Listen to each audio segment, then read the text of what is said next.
Back on today's video, we're talking all about recovery. Now, I'm in Canada and I've been doing a lot of exercise while I've been here and with some friends, and they're all really sore from training. And one of the questions that they had was, how can you improve your recovery so you're not always aching?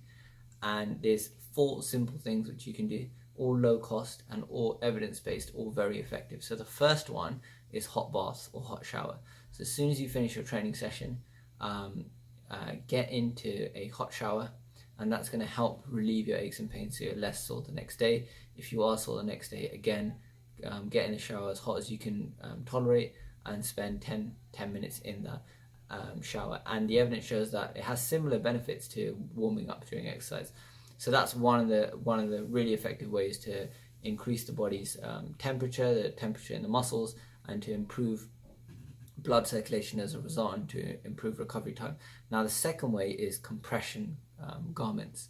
There is some evidence to suggest that wearing compression garments can improve recovery time. So you'd want to wear them when you're training, but also you may want to wear them during recovery. So if you're walking around the house the next day and you find your legs are very sore from doing a leg training session, you could wear compression garments, and that would help to improve your recovery time, or at the very least give you a sensation of compression so you're feeling less soreness and you're more able to get around.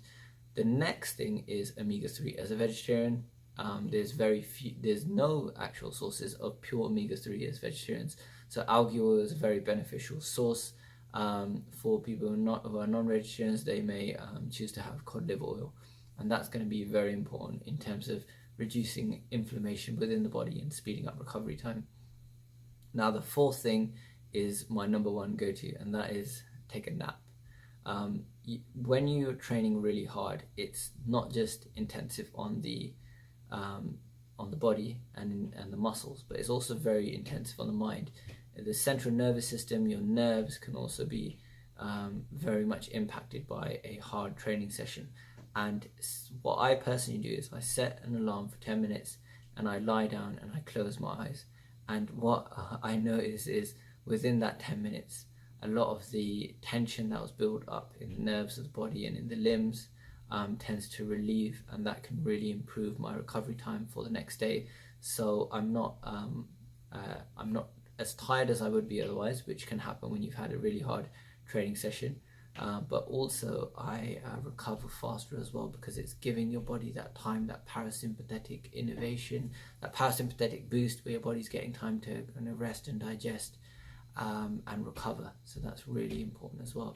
And sleep, out of all of them, is probably my number one go-to. So if you've had a hard training session, try and find 10 minutes in the day, just close your eyes and lie down and let your body just sink into the surface that you're lying on and let it recover. And I think rest is probably the most underrated recovery tool on the planet. So definitely make sure you're getting enough sleep, and definitely take a nap to let your body recover after a hard training session, or if you're feeling very sore.